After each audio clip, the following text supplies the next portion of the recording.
विद्यार्थी मित्रांनो नमस्कार। आज 11 जुलै 2021 वार रविवार, भारतीय सौर वर्षातील आषाढ या मासातील पहिला दिवस। हा दिवस आषाढस्य प्रथम दिने या नावाने ओळखला जातो। कवी कुलगुरू कालिदास यांचे एक याविषयीचे काव्यसुद्धा आहे। कवी कुलगुरू कालिदास हे मेघदूत या संस्कृत काव्यासाठी प्रसिद्ध आहे। त्याची थोडक्यात संकल्पना सर्वांना माहीत आहे। एक यक्ष आपल्या प्रेयसीपासून झालेल्या शिक्षेमुळे दूर जातो आणि तो रामटेकच्या काही पहाडावर येऊन थांबतो।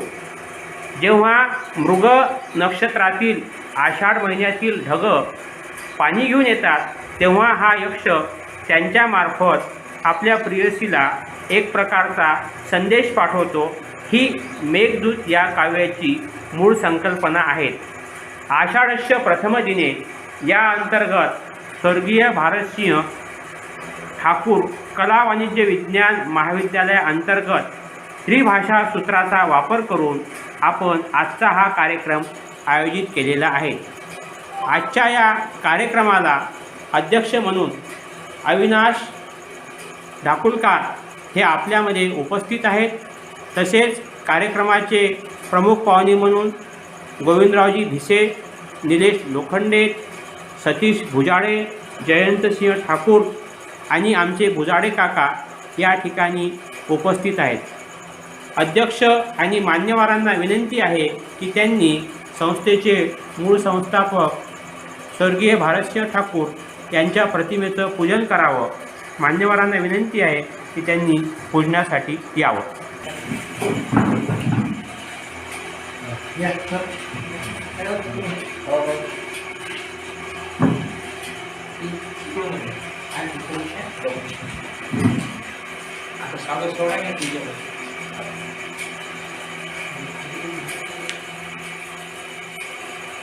तर यानंतर आजच्या या कार्यक्रमाचे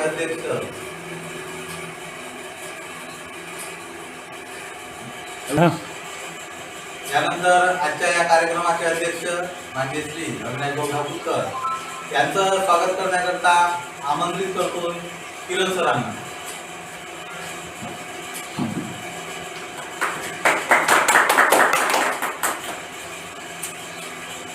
तसेच आजच्या या कार्यक्रमाचे प्रमुख पाहुणे माननीय श्री गोविंदरावजी भिसे काका यांचं स्वागत करण्याकरता आमंत्रित करतो चांदे सरांना।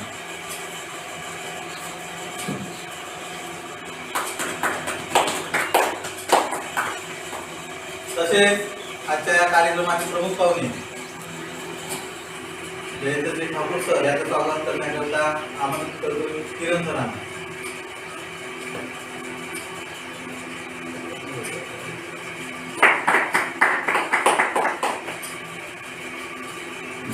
त्यानंतर सतीश भाऊ भुजाडे यांचं स्वागत करण्याकरता आमंत्रित करतो चांदे सरांना।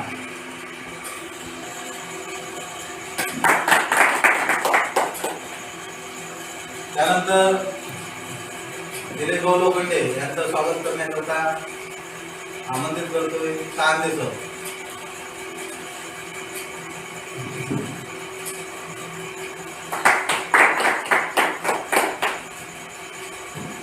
त्यानंतर भुजाडे काकाचं स्वागत करण्याकरता आमंत्रित करतोय चांदे सर।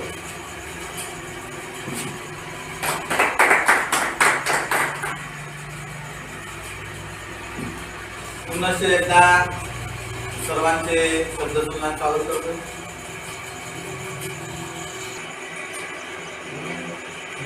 तर आजच्या या कार्यक्रमाचे प्रमुख पाहुणे माननीय श्री ठाकूर सर यांना विनंती करतो की त्यांनी आपल्याला आजच्या दिवशी मार्गदर्शन द्यावं।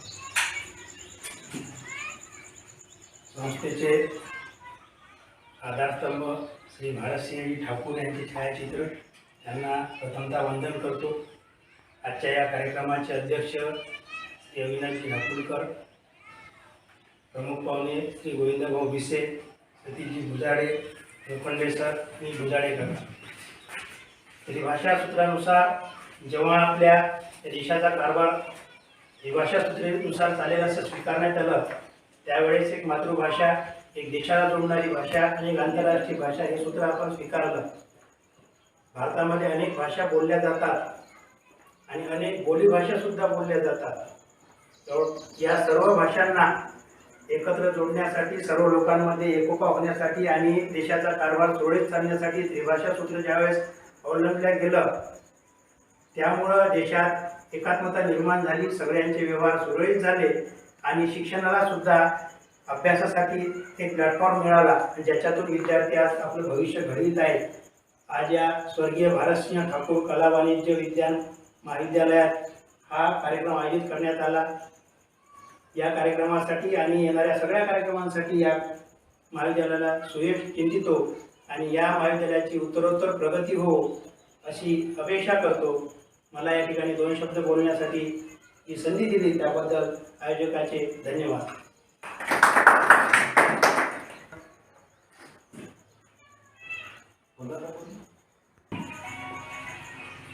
तर आजच्या या कार्यक्रमाचे अध्यक्ष आणि श्री ठाकूरकर भाऊ त्यांना विनंती करतो की त्यांनी आपलं अध्यक्षीय भाषण करावं. श्री भारतसिंह ठाकूर कला आणि वाणिज्य महाविद्यालय येथे आयोजित केलेल्या कार्यक्रमाला मला अध्यक्षस्थान दिले त्याबद्दल आयोजकांचे मनापासून आभार. आणि तसेच या विद्यालयाची भविष्यात उत्तरोत्तर प्रगती हो हेच माझी इच्छा आहे. आणि काही जरूरत पडल्यास गावकऱ्यांचं सगळं सहकार्य राहील. धन्यवाद.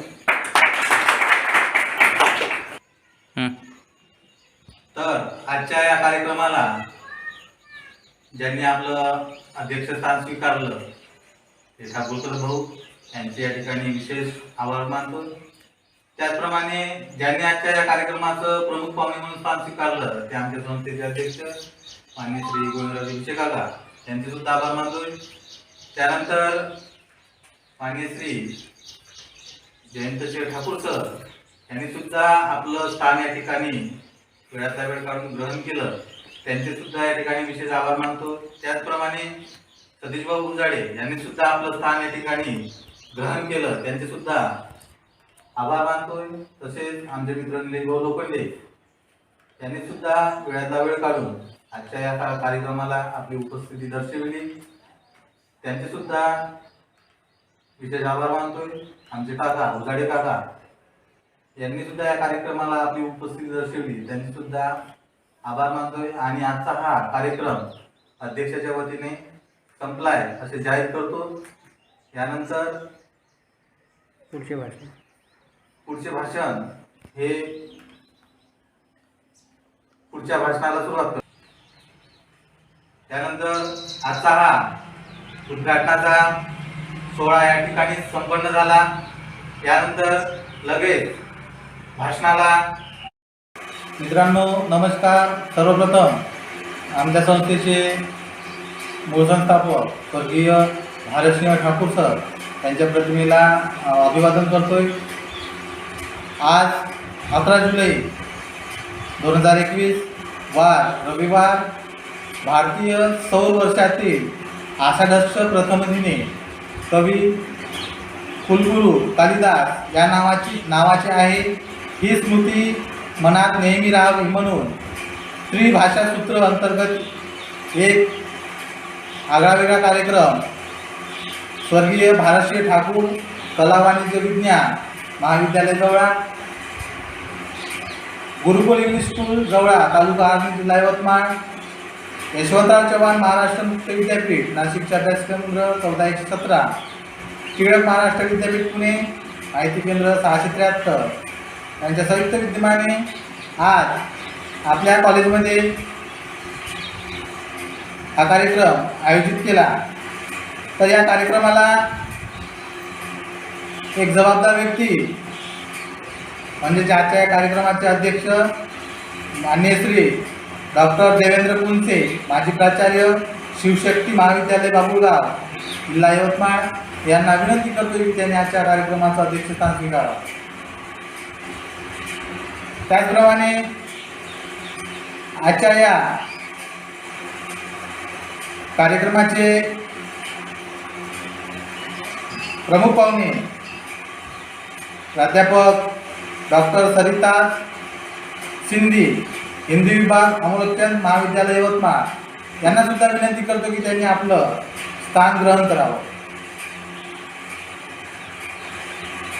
त्याचप्रमाणे या कार्यक्रमाला ज्यांनी सहभाग नोंदविला ते माननीय प्राध्यापक डॉक्टर वावरे सर, फुलसिंग नाईक कॉलेज पुसद यांना सुद्धा विनंती करतो की त्यांनी आपलं स्थान ग्रहण करावं. आणि सर्वप्रथम आजच्या या कार्यक्रमाचे प्रमुख पाहुणे तथा अध्यक्ष या सर्वांचे शब्दसुमनाने स्वागत करतोय आणि पुढील कार्यक्रमाला सुरुवात करतोय. तर आजच्या या सौर वर्षातील आषाढस्स प्रथम दिने या कार्यक्रमाचे प्रमुख पाहुणे माननीय श्री प्राध्यापक डॉक्टर वावरे सर यांना विनंती करतो की त्यांनी आपले विचार व्यक्त करावे. मराठी कादंबरी प्रवाह अर्वाचीन ते प्राचीन असा विषय दिनांक 11/7/2021 संपन्न होणाऱ्या स्वर्गीय भारतसिंग ठाकूर कला वाणिज्य व विज्ञान महाविद्यालय तसेच गुरुकुल कॉन्व्हेंट जवळा आणि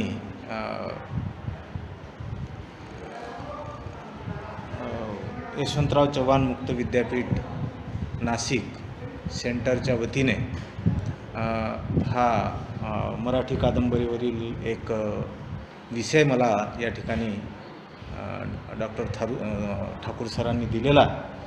मराठी कादंबरी हा विषय अत्यंत विस्तृत आणि जीवनाचं सामग्र्याने वर्णन करणारा असा विषय आहे. कारण कादंबरीमध्ये एक खूप मोठा जीवनपट, विशेषतः एका पिढीचा नव्हे तर 2-3 पिढ्यांचा जीवनपट या कादंबरी विषयामध्ये सामावलेला असतो. आणि म्हणून फार प्राचीन काळापासून कथा किंवा कादंबरी हा विषय मानवी जीवनाशी अत्यंत जवळचा आहे. कारण साहित्यामध्ये मानवी जीवनाचं प्रतिबिंब हे उमटत असतं. आणि म्हणून फार प्राचीन काळापासून जेव्हापासनं बोलीभाषा अस्तित्वात आल्या तेव्हापासनं हा या ठिकाणी मराठी किंवा कुठल्याही भाषेमधला असेल हा साहित्य प्रवाह, हा कादंबरी ही साधारणतः म्हणजे एका पात्रापेक्षा जास्त पात्र प्रसंग कादंबरीमध्ये समाविष्ट असतात. आणि कादंबरीच्या अनुषंगानं एका पिढीचं एका विशिष्ट अशा कालखंडाचं वर्णन याच्यामध्ये दिलेलं असतं. आणि त्या अनुषंगाने विचार करत असताना मला जो विषय देण्यात आलेला आहे कादंबरी प्रवाह प्राचीन ते अर्वाचीन, मराठी कादंबरीमध्ये अनेक विषय समाविष्ट आहेत. जसे ग्रामीण, दलित, आदिवासी, शोषित, स्त्रीवादी, त्याचप्रमाणे वेगवेगळ्या प्रकारचे म्हणजे साहित्य प्रवाह, भाषांतरित कादंबऱ्या, त्याच्यानंतर आधुनिकतावाद आणि मराठी कादंबऱ्या, ऐतिहासिक कादंबऱ्या, स्वातंत्र्योत्तर काळातील बदलत्या कादंबऱ्यांचे संदर्भ, अशा विविध स्वरूपामध्ये विशेषतः 1980 नंतरची, 1960 नंतरची किंवा अलीकडच्या काळामध्ये 1990 नंतरची, 2000 नंतरची कादंबरी अनेक विदर्भातले असतील, महाराष्ट्रातले असतील, महाराष्ट्राच्या बाहेरचे असतील, वेगवेगळ्या प्रकारचे कादंबरीकार, कादंबरी लेखक आज साकल्यानं मराठीतनं फार मोठ्या प्रमाणामध्ये लेखन करत आहेत. आणि त्याचा फायदा आपल्या समाजाला फार मोठ्या प्रमाणावर होताना फार विस्तृत प्रमाणामध्ये मराठी साहित्य या ठिकाणी उपलब्ध आहे. आणि कादंबरीच्या अनुषंगानं जर विचार आपण केला तर प्राचीन काळामध्ये असे भारूड असतील किंवा वेगवेगळ्या प्रकारच्या म्हणजे धार्मिक याच्यावर वेगवेगळ्या प्रकारचे विषय त्या काळामध्ये पथनाट्य, नाट्य म्हणजे धार्मिक नाट्य त्या काळामध्ये 3-3, 4-4 तासाचे किंवा दिवसभराचे असे नाट्य वेगवेगळ्या पौराणिक प्रसंगांवर, धार्मिक प्रसंगावर, जसं आपलं रामायण असेल, महाभारत असेल किंवा वेगवेगळे धर्मग्रंथ असतील, वेगवेगळे धार्मिक ग्रंथ असतील, या सगळ्या धार्मिक ग्रंथांवर फार विस्तृत प्रमाणामध्ये त्या काळामध्ये चर्चा होत होती आणि रात्रभर ते कार्यक्रम त्या लोकांचे चालत होते. तदनंतर लिपी अस्तित्वात आली आणि लिपी अस्तित्वात आल्यानंतर त्या लिपीच्या माध्यमातून मग लेखनकला अस्तित्वात आली आणि लेखनकलेच्या माध्यमातून प्राचीन काळापासून अर्वाचीन काळापर्यंत आजपर्यंत, आज जसं आपण 2021मध्ये आपण आज या ठिकाणी म्हणजे 2021च्या वर्षामध्ये आपण आहोत आणि या 2021मध्ये आपल्याला आजही विविध कादंबरीकार महाराष्ट्रामधले, जसं वेळ खूप कमी आहे आणि खूप कमी वेळेमध्ये आपल्याला सगळ्या यांचा अंदाज घेणे फार म्हणजे कठीण आहे, कारण हा विषयच तेवढा खूप मोठा आहे. मराठी कादंबरीचा रचनाबंध किंवा मराठी कादंबरी एक विस्तृत असा जीवनपट दाखविणारी, आदिवासी असेल, स्वातंत्र्योत्तर असेल किंवा मराठी चरित्रात्मक कादंबरी असेल, वेगवेगळे थोर पुरुष, संत, महात्मे, कवी, लेखक, वेगवेगळ्या प्रकारचे जाणीवपूर्वक लेखन करणारे लोक आपल्या मराठी साहित्यामध्ये, मराठी कादंबरीमध्ये आहेत. साधारणतः 1960 नंतर जेव्हा तळागाळातला बहुजन समाजातला सर्वसामान्य माणूस, दऱ्याखोऱ्यामध्ये राहणारा माणूस जेव्हा त्याचा शिक्षणाशी संबंध आला, पूर्वीच्या काळामध्ये एका विशिष्ट वर्गाला, एका विशिष्ट म्हणजे समुदायाला फक्त शिक्षण घेण्याचा हक्कानी अधिकार होता.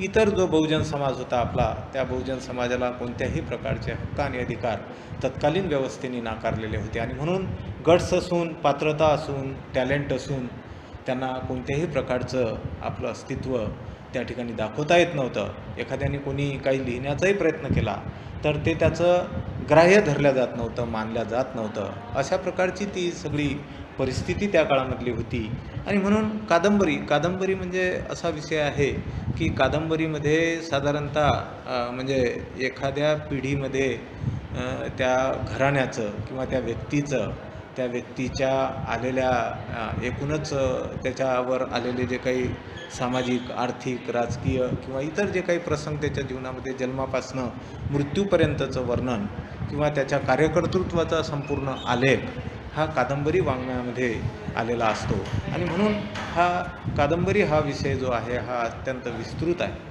खूप मोठ्या प्रमाणामध्ये जीवनपट कादंबरीच्या अनुषंगानं आपल्याला त्या ठिकाणी अभिव्यक्त करता येऊ शकतो आणि लेखक आपल्यासमोर चित्रमयतेनं त्याच्या लेखणीच्या अनुषंगाने तो आपल्यासमोर तो उभा करू शकतो.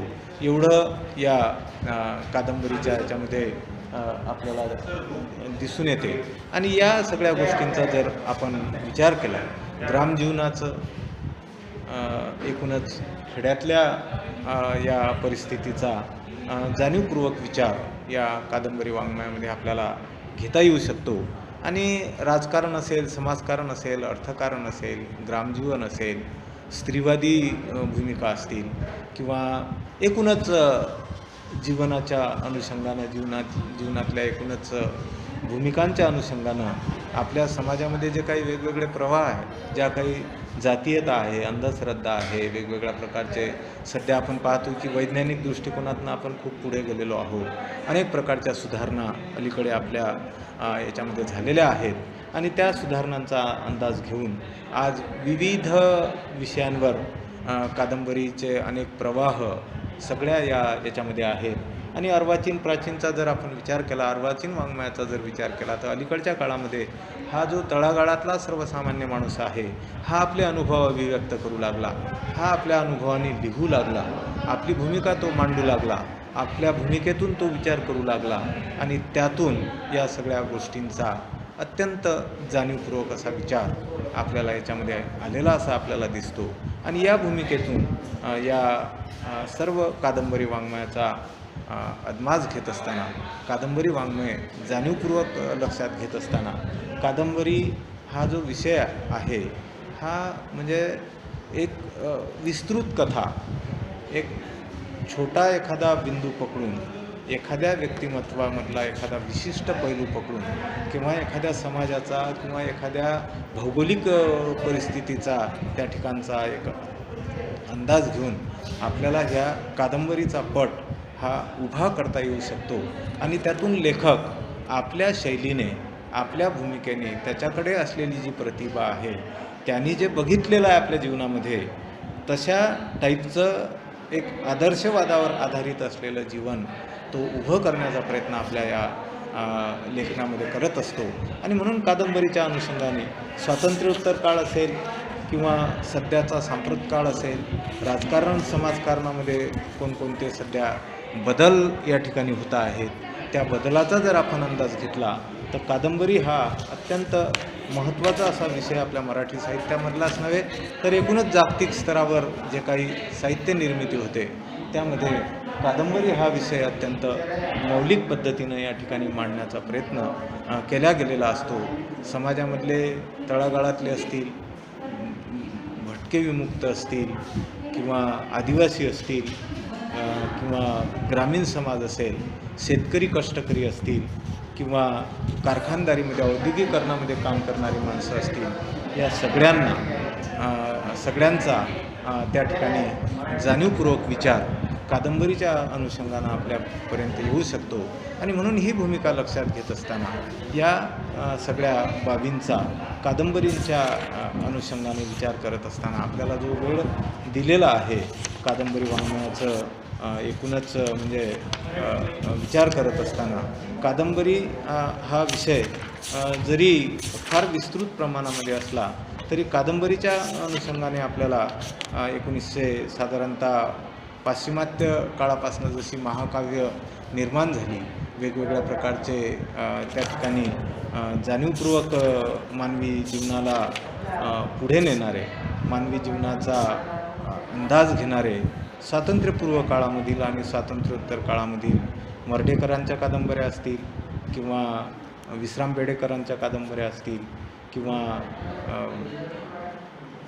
इतर जे काही अत्यंत प्रतिष्ठित असे लेखक आहेत, मुक्तिबोधांच्या कादंबऱ्या असतील, दांडेकरांच्या कादंबऱ्या असतील, त्याच्यानंतर आपल्याला बघता येईल की अलीकडच्या काळामध्ये उद्धव शेळके असतील, मनोहर शहाणे असतील, मनोहर तल्लार असतील, भालचंद्र नेमाडे असतील, जयंत दळवी असतील, चित्रम खानोलकर असतील किंवा असे जे खूप कादंबरीकार आहेत, मधु मंगेश कर्णिक असतील, या सगळ्या कादंबरीकारांनी आपला हा जीवनपट उलगडून दाखविण्याचं काम अत्यंत जाणीवपूर्वक केलेलं आहे. कोसला ही कादंबरी भालचंद्र नेमाड्यांची मानवी जीवनाचं अत्यंत सखोल असं वर्णन करणारी अशी कादंबरी आहे.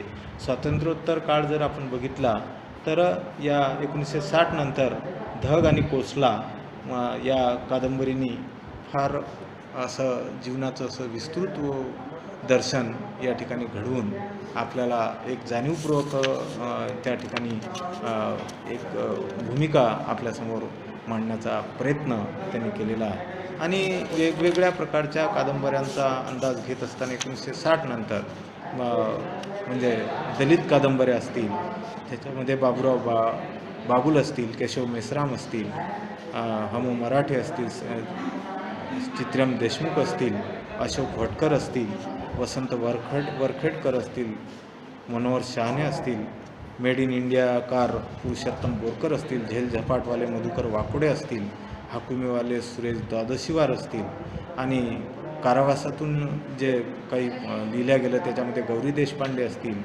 शांता गोखले असतील, झाडाझडती काळ विश्वास पाटील असतील, अशा ताम्रपट लिहिणारे रंगनाथ पठारे असतील, अशा या मोठमोठ्या सगळ्या प्रतिभावंत कादंबरीकारांनी मराठी कादंबरी सजविण्याचं काम या ठिकाणी किंवा मानवी जीवनाचं दुःख मांडण्याचं काम या ठिकाणी केलेलं आहे असं आपल्याला दिसेल.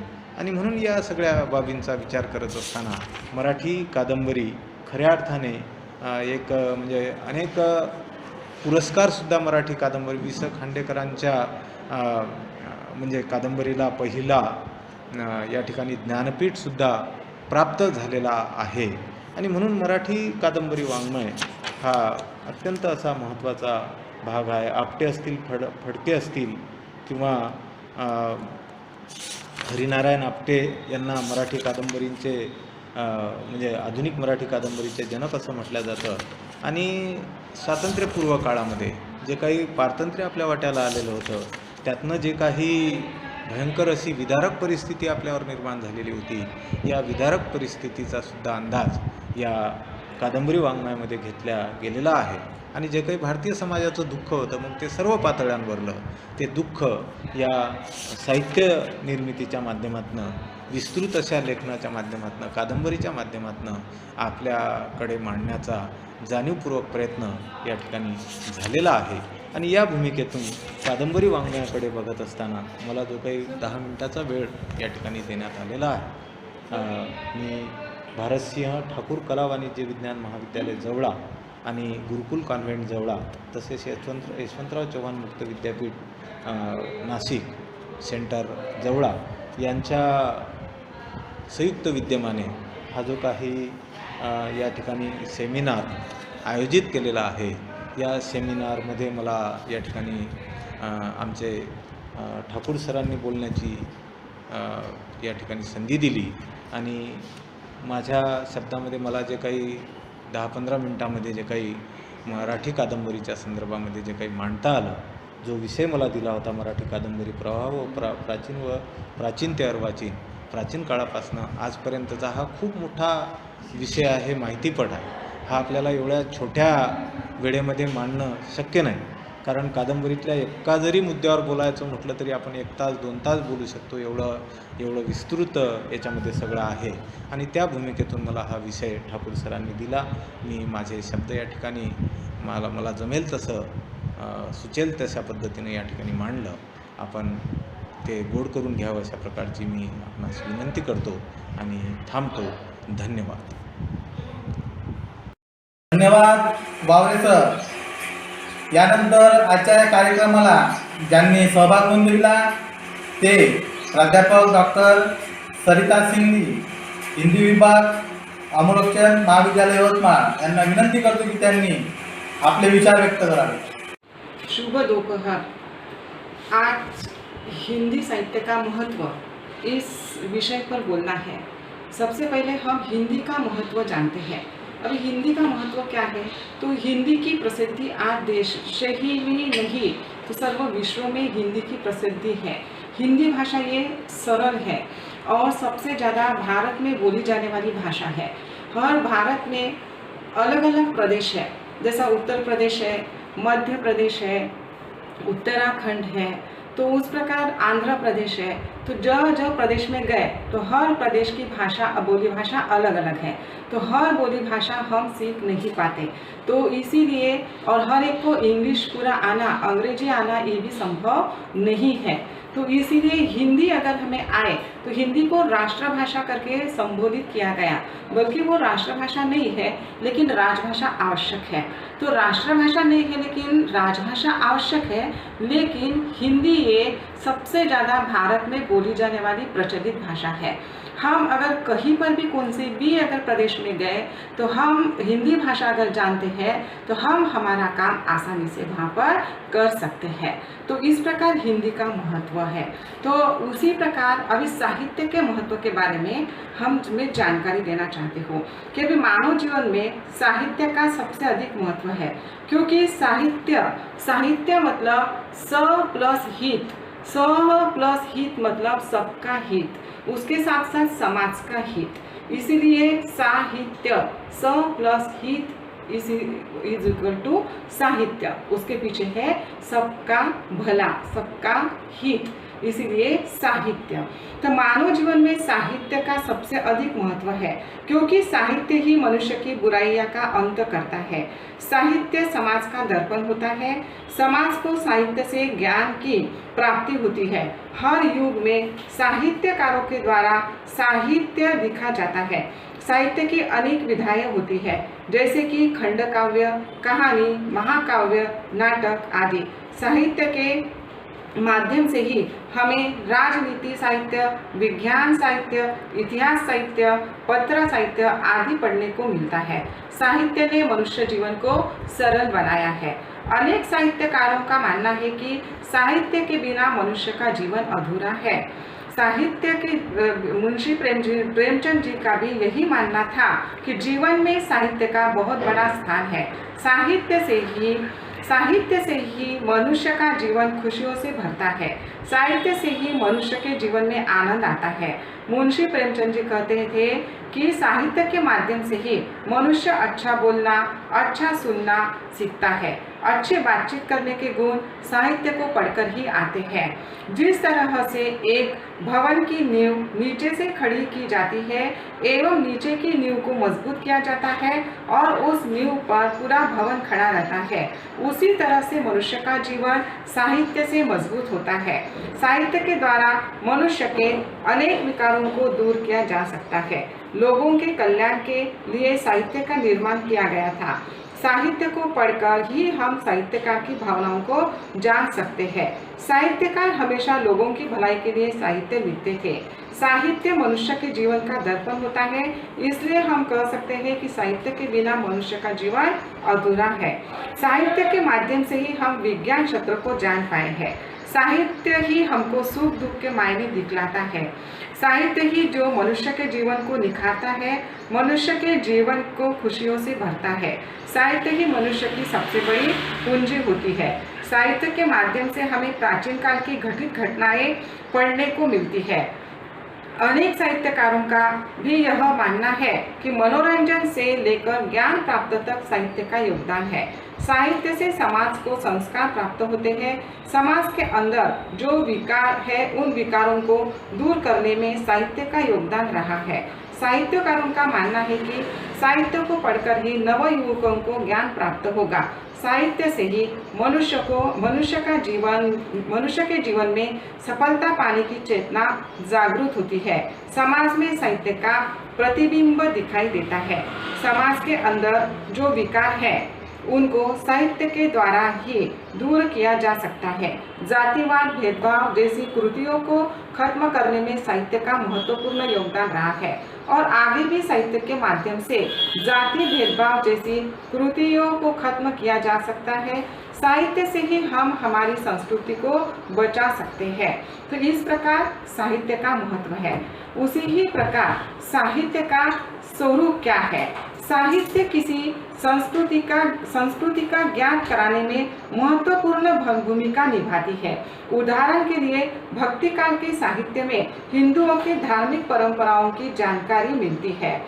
किसी भी काल का अध्ययन से हम तत्कालीन मानव जीवन के रहन सहन, अन्य गतियों, उनकी परंपरा और उनकी सफलता का राज ज्ञान प्राप्त कर सकते हैं। साहित्य से हम अपने विरासत के बारे में सीख सकते हैं। इस तरह भारतीय सभ्यता और मूल्य साहित्य में सुरक्षित है और वर्तमान पीढ़ी इनको पालन कर सकते हैं।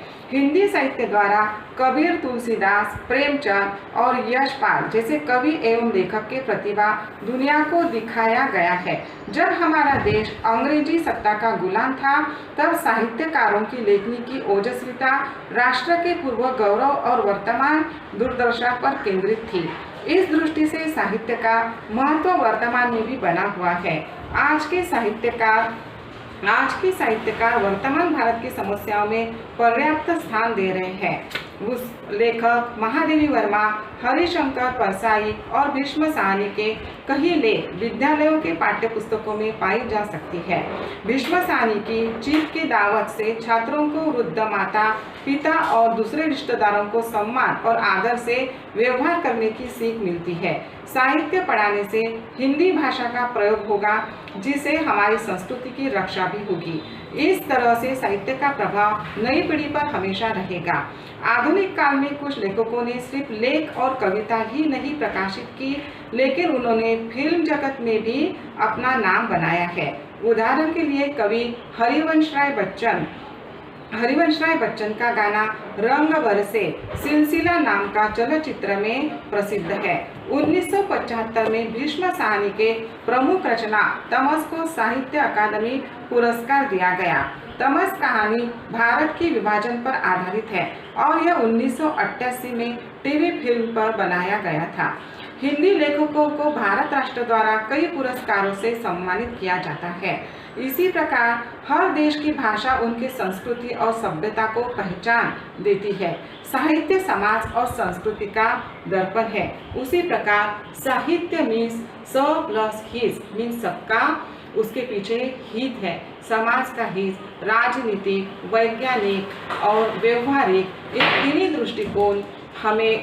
दृष्टिकोण की सफलता हमें इस साहित्य में ही प्राप्त होती है। ना जाने इस साहित्य में हमारे जीवन की, लोक जीवन की पूंजी छुपी हुई है। इस प्रकार साहित्य का महत्व आज हमने ज्ञात किया है। धन्यवाद। भाषा के माध्यम से अपने अंतरंग की अनुभूति अभिव्यक्ति करने वाली ललित कला काव्य अथवा साहित्य कहलाती है। ललित कला अथवा अंग्रेजी का फाइन आर्ट शब्द उस कला के लिए प्रयुक्त होता है जिसका आधार सौंदर्य या सुकुमारता है, जैसे चित्रकला, नृत्य, शिल्पकला, वास्तुकला, संगीत आदि। किंतु आधुनिक धारणाओं के साथ ललित कला में अपेक्षित सौंदर्य भाव, रमणीयता का भाव धीरे धीरे लुप्त हो रहा है। अतः हर ललित कला सौंदर्य की निर्मित करने वाली हो, यह संभव नहीं है। ललित सौंदर्य की निर्मित करने वाली यह संभव नहीं है। यथार्थ के अंकन के साथ सौंदर्य इस शब्द का बदलता अर्थ हम देख रहे हैं। साहित्य की उत्पत्ति को ध्यान में रखकर इस शब्द के अनेक अर्थ प्रस्तुत किए गए हैं। यत प्रत्यय के योग से साहित्य शब्द की निर्मित हुई। शब्द और अर्थ का सहभाव ही साहित्य है। कुछ विद्वानों के अनुसार हितकारक रचना का नाम साहित्य है। साहित्य शब्द का प्रयोग 7वीं-8वीं शताब्दी से मिलता है। इससे पूर्व साहित्य शब्द के लिए काव्य शब्द का प्रयोग होता था। भाषा विज्ञान का यह नियम है कि जब एक ही अर्थ में दो शब्दों का प्रयोग होता है तो उनमें से एक अर्थ संकुचित या परिवर्तित होता है। संस्कृत में जब हम एक ही अर्थ में साहित्य और काव्य शब्द का प्रयोग होने लगा तो धीरे धीरे काव्य शब्द का अर्थ संकुचित होने लगा।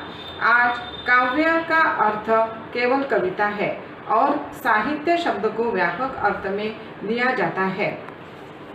साहित्य का तात्पर्य अब कविता, कहानी, उपन्यास, नाटक, आत्मकथा अर्थात गद्य, पद्य की सभी विधाओं से है। तो वक्त से लड़कर जो नसीब बदल दे इंसान वही जो अपनी तकदीर बदल दे। कल क्या होगा कभी मत सोचो, क्या पता कल वक्त खुद अपनी तस्वीर बदल दे। काव्य के स्वरूप को लेकर उसे परिभाषित करने का प्रयास इस विषय पूर्व 200 से अब तक हो रहा है। विविध विद्वानों ने साहित्य के लक्षण प्रस्तुत करते हुए उसे परिभाषित करने का प्रयास किया, किंतु इन प्रयासों में ही कहीं अतिव्याप्ति तो कहीं अव्याप्ति का दोष है। काव्य को परिभाषित करते समय यह विद्वान अपने समकालीन साहित्य तथा साहित्य विषयक धारणाओं से प्रभावित रहे। संस्कृत, हिंदी और अंग्रेजी के विद्वानों द्वारा दी गई परिभाषाओं का विवेचन निम्नानुसार प्रस्तुत कर सकते हैं। संस्कृत साहित्य में साहित्य स्वरूप विश्लेषण का प्रारंभ आचार्य भरत मुनि के नाट्यशास्त्र से माना जाता है। यद्यपि नाट्यशास्त्र का प्रमुख विवेच्य विषय नाट्य है, लेकिन प्रसंगावश साहित्य स्वरूप का विश्लेषण भी इस साहित्य में हुआ है। अभी आचार्य भामह अपने ग्रंथ काव्यालंकार में साहित्य की परिभाषा देते हुए कहते हैं कि जिन्होंने काव्य लक्षण देते हुए कहा है कि शब्द और अर्थ का सहभाव ही काव्य है। काव्य के लिए शब्द और अर्थ की आवश्यकता है। शब्द दो प्रकार के होते हैं, सार्थक और निरर्थक। काव्य में सार्थक शब्द का ही महत्व होता है, क्योंकि सार्थक शब्दों में ही अर्थ प्रतीत कराने की क्षमता प्रेरित होती है। इस प्रकार अलग अलग भिन्न जो भी कोई आचार्य भारमठ, आचार्य दंडी, आचार्य वामन, इन्होंने विविध प्रकार के साहित्य अलंकार, साहित्य और काव्य की परिभाषा की है। उसी प्रकार इस काव्य के गुण बताए गए हैं आचार्य मम्मट ने, कि जिसमें शब्दालंकार कहते हैं। इस साहित्य के गुणों को या काव्य के गुणों को ही शब्दालंकार कहते हैं। अभी शब्दालंकार ये काव्य के गुण मतलब साहित्य के गुण है माधुर्य, ओज और प्रसाद। माधुर्य मीन्स जो हृदय को आनंद और उल्लास, शांति दे, उसी और उसमें हास्य, श्रृंगार, शांति, करुणा रस आदि की प्राप्ति होती है। अभी इसका एक उदाहरण देती हूँ कि माटी कहे कुमार से तू क्या रोंदे मोए। माटी कहे कुमार से तू क्या रोंदे मोए, एक दिन ऐसा आएगा मैं रो दूंगी तोए। एक दिन ऐसा आएगा मैं रो दूंगी तोए। इसमें शांत रस प्रेरित होता है। तो इस प्रकार यह माधुर्य गुण का उदाहरण है। उसी प्रकार साहित्य का दूसरा गुण है ओज। काव्य रचना, जिस काव्य रचना में जोश, वीरता, जिसको पढ़ने से अपने चित्त में उसकी जोश की और वीरता की अनुभूति होती है, उसे औज गुण कहते हैं। अभी औज गुण का उदाहरण है कि चक्कर ही दिग्गज डोल मही, चक्कर ही दिग्गज डोल मही, अहि लोल सामर खर भरे, अहि लोल सागर खर भरे। इसमें भद्र रस, वीर, रौद्र, भयानक और विभत्स आदि रस की अनुभूति होती है। उसी प्रकार प्रसाद गुण है। प्रसाद गुण की काव्य रचना जिसके पढ़ते ही अर्थ ग्रहण होता है। जिस प्रकार प्रसाद हमें मिलता है कि उसमें कोई अर्थ निकालना नहीं पड़ता, अर्थ खुद ही निकल जाता है। न इसका उदाहरण देती हूँ, न रहो ना निराश करो मन को, न रहो ना निराश करो मन को, काम करो कुछ काम करो, जग में सफल कुछ नाम करो। काम करो कुछ काम करो, जग में रहकर कुछ काम करो।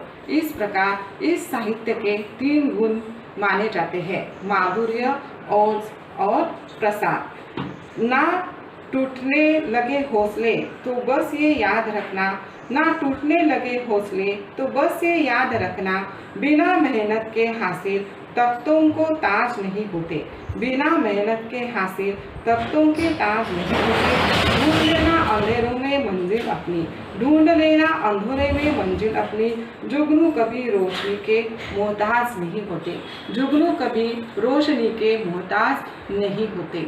इस प्रकार साहित्य का स्वरूप, साहित्य का महत्व और हिंदी भाषा का महत्व आज हमने इस विषय पर जानकारी प्राप्त की है। इसी प्रकार आशा है कि आप यह जानकारी शांतिपूर्वक सुन लेंगे और आशा करती हूँ कि आपको यह जानकारी पसंद आएगी। तो इस प्रकार धन्यवाद देती हूँ। धन्यवाद मॅडम। यानंतर आजच्या या कार्यक्रमाचे अध्यक्ष डॉक्टर देवेंद्रजी कुलसे यांना विनंती करतो की त्यांनी आपले विचार मांडावे। My dear viewers and listeners, I would like to flash a light on the modern term in English literature, magic realism. Magic realism, a modern term. I quote a few voices in the world literature. All the world is a stage, and all men and women merely players. They have their exits and their entrances, and one man in his times plays many parts. William Shakespeare said in his romantic play, As You Like It. A world-renowned dramatist William Shakespeare, a great voice of literature.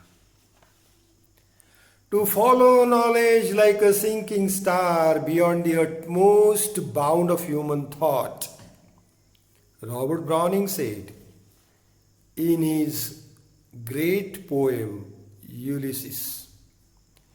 Ulysses, the king of Ithaca, traveled for 26 years in search of knowledge. Yet he said in the last, I have to drink life to the lees last drops. Whatever the passion, knowledge, fame or pape, not one will change his neighbor with himself. Great words, beautiful words, moving words, spoken by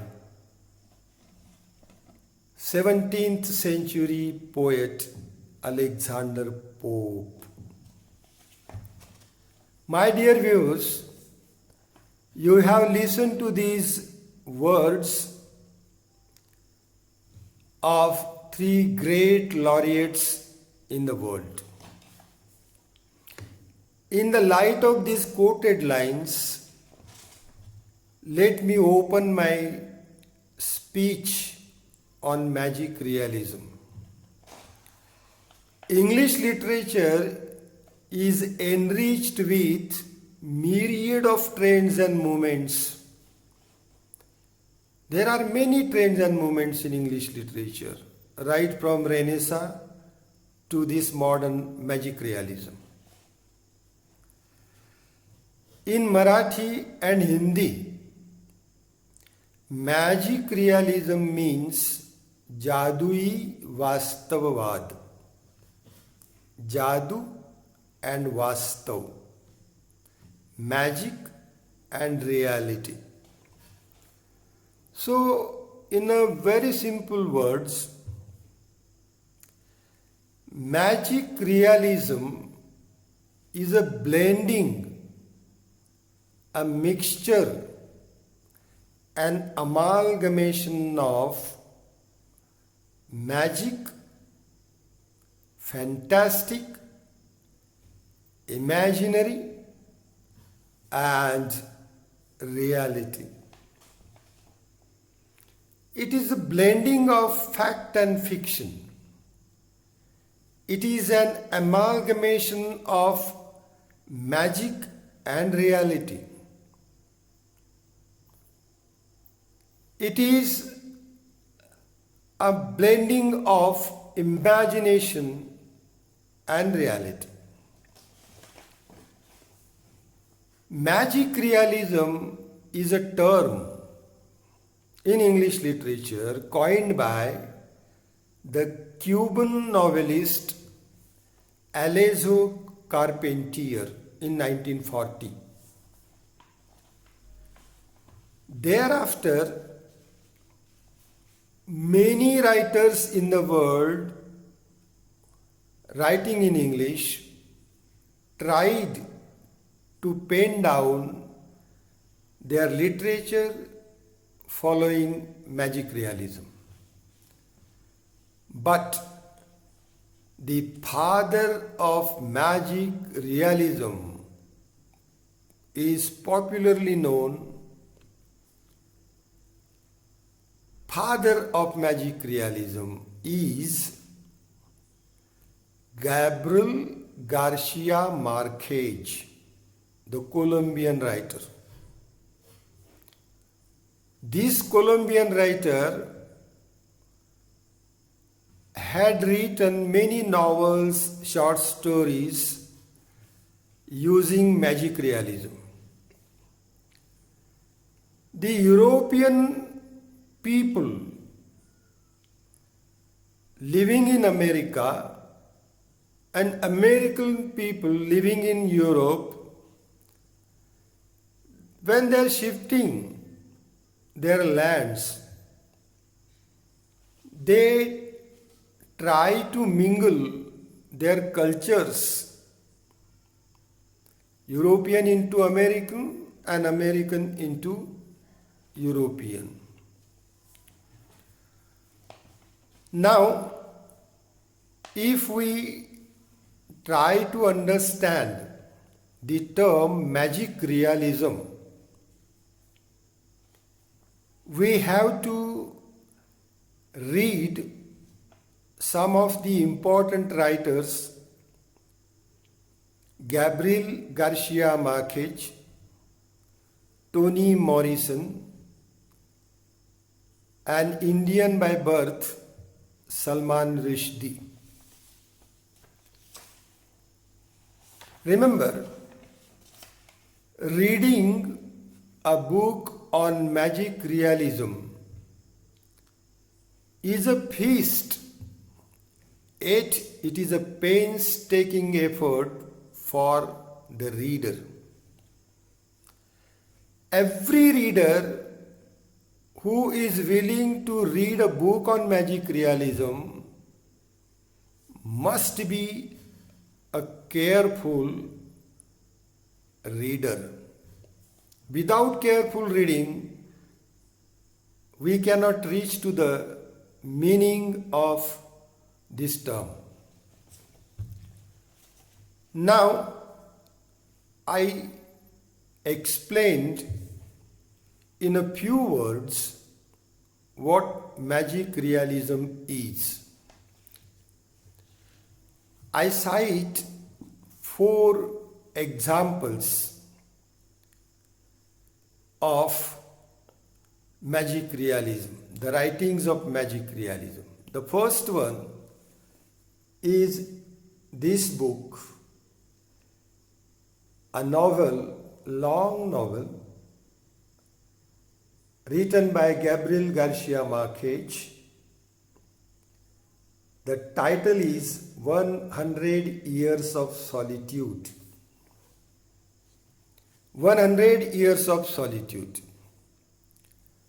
After the publication of this novel, Gabriel Garcia Marquez reached to every reader in the world, and he was awarded the covetous Nobel Prize in 1982. About this novel, the New York Times said, 100 Years of Solitude should be required reading for the entire human race.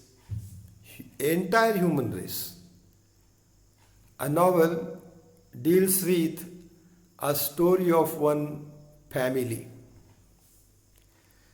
Guardian said, this novel 100 Years of Solitude is enormously, kaleidoscopically, mysteriously alive.